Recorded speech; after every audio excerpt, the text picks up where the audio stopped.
Hello. Please have a seat if you. No. Rock and roll is never comfortable. Okay. Let's sit on this We're going to sit on the edge of the stage? Yes, All right. of course. You are the Let's the have rock some star. fun. Okay, Yeah. fine. Well, welcome, first of all. You have some fans in the audience. Feel free to go ahead and, yes, there they Hello, are. thank you. Yes. Thank you very much. God.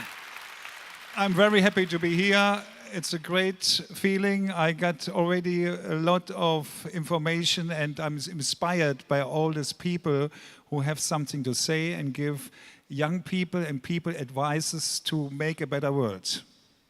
Wait, you think you have a great feeling. You know how fucking cool I feel right now? It's pretty cool. I'm just me and we're just hanging out. Yeah, so hit us with some questions on the app, because maybe I'll pull that out in the middle. So I want to start you off reasonably normally, reasonably chronologically, but then I think you're going to go off on us because you've got some really compelling ideas. Let's just go from the beginning. Let's start with the boy Rudolf in, what is it, Lower Saxony? Lower Saxony, Rudy? Rudy, Elvis, Speedy, whatever, you know, you're changing from one day to the other or 1 year to the other. Sometimes you are this guy. You try to find yourself and then somehow you notice music is very important, becomes a very important point in your life. And then you think you have to make music and you start to make music and you need people to make music with you. And of course, my philosophy always was when I start to build a band, after I gave my mother the possibility, because she said, Rudolf, please, don't go into music immediately. Please learn the real job. Okay, I became an electrician.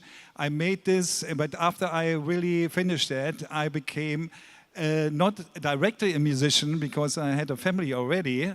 I had to make a decision to either become a photographer, a musician, manager, or something else. I was always turning around like a bird cruising around. Where I have to go from here? And then there was a very important moment when my brother came into the band Scorpions. I noticed he is something very special. Now I make a decision, I become a musician. And I think this decision was very, very emotional and it was very important because the problem is mostly that in these days, I'm coming from Saarstedt, it's a very small place in Germany. Rock music came from America, from England. So what I'm doing here, people already came to me and said, yo, Rudolf, don't do this. You know what you want to do when you are 30? I said, it's not important what I will do when I'm 30, important is what I'm doing now. And I want to make myself happy, I want to make a decision, I want to go through it. So how old were you at this point? I was around, when I started a band, 16, but then later on becoming a profi musician. Wait, so at some point you're practicing your guitar in your room in Lower Saxony and, you know, Frau Schenker comes in and says, Rudolf, exactly. Do not go into music. You don't have a future in it. Yeah, and you decide, maybe I'll try electrician. No, I said, yeah, there was nothing left. You know, I want to maybe first, I was an Elvis fan. I want to become a hairdresser. But you know, the hairdresser, when I always passing these hairdresser shops, I saw some very outstanding, very, I don't know, guys who I couldn't find out are girls or boys. So in this case, this whole scenery was not my kind of style. In this case, I said, no hairdresser. And that was the point. I said, no, music is the way. And I was going for it. I was fighting for it. I had always the vision. I was, in these days, already meditating to control myself that I'm not too far out of all of what I want to do. So, but the important point, if you build a band, you have to have the right people. My philosophy was always to have good musicians, but also people you can build a friendship. I think that was the secret, that we're still together, that I'm now 64, I'm still doing what I want to do, and I'm very happy to have fans around the world and have still friends in the band, and I think that's a very important point. And another thing was very important, another rule, it's don't follow the money. Because if you follow the money, if you make decisions for money. You say, okay, I have a family now, I have to feed my family and stuff. Now I follow the money road. You always will be the slave of the money. That will never end. So if you follow the way of, I want to keep myself happy, you always will find creative ideas to really make your dream come true. And I think that's a very important point. Will you also find money? Yeah. It's just kind of interesting because in your case, doing exactly that did lead you to what I imagine is pretty good money. You know, I imagine you know. Yeah, So of course, but do you know, think that that's something that other people can duplicate? It's maybe don't follow the money, but follow the dream, and it could also lead to the success that you're. Yeah, of course. One thing is important. If you listen to yourself, there may be some crazy ideas coming out of this, and you're saying, no, I can't do this. That is not real. Because if young kids growing up, there's new vision, which every generation is a new vision. And the most people, young people, they're maybe not sure. I'm crazy, or is it maybe true? Maybe follow this crazy idea and try to find out, is it true or not? And I think that's a very important point, because if you follow, maybe you find something. All the big guys, like the Apple founder or the Bill Gates and all this time, if you follow their history, you always see that they in the beginning wasn't sure, I found maybe the whatever, they're always asking themselves, I'm right here or I'm wrong, or why did other people didn't do it? So in this case, I think especially young people, they have to find out with all their heart and with all the soul, is it right what I'm thinking, or is it only bullshit?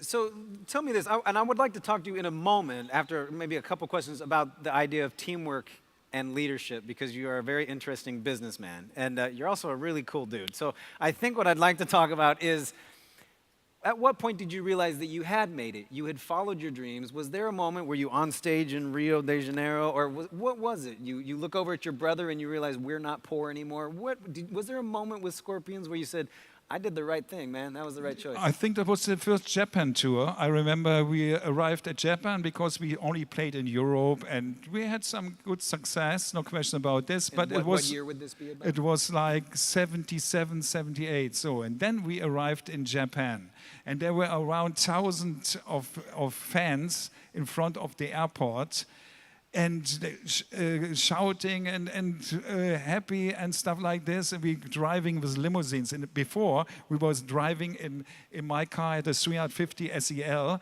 and we were 5 guys. I was mostly driving. But the good thing about this kind of thing was that when we were driving, we was listening to music, and then also we were talking about what can we do different than other people doing, other bands doing. So in this case, everybody was involved. We were talking about you doing this, doing a drum riser which goes in the air and then steam comes out of it. Okay, let's do this. Or some other ideas which maybe in the end came out like no good idea. But everybody, the whole band was involved, and that makes teamwork very strong, because nobody can tell in the end, yeah, I told you in the beginning already that's not good. You have to spend the time. And that's what we did on long roads. But there in Japan, we were driven by the limousine, by the chauffeur, and then coming to the big press conference, and then playing in the Kosanenking Hall, having lots of Japanese fans sold out. That was the first time I thought, yes, that's the right point. Because to go into America, to break America was not easy, because you had to spend a lot of money and convince the record company.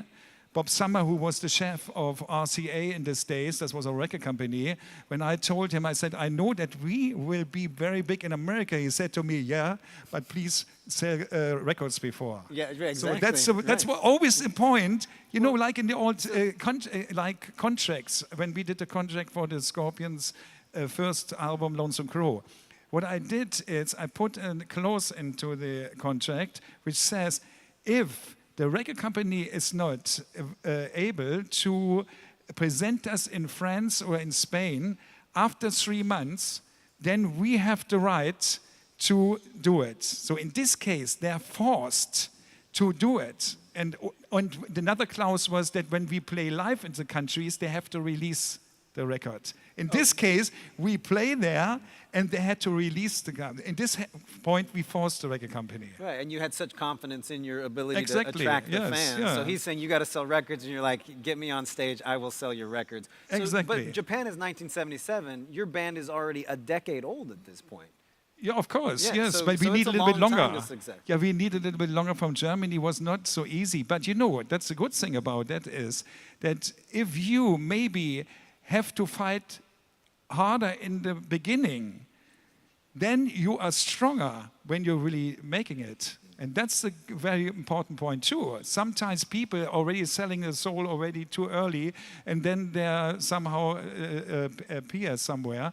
But what we did, we were so convinced that we can make it, that we really were waiting, and that was the good old days. You had to play live on stage, and you have to convince the people in the hall, in the place.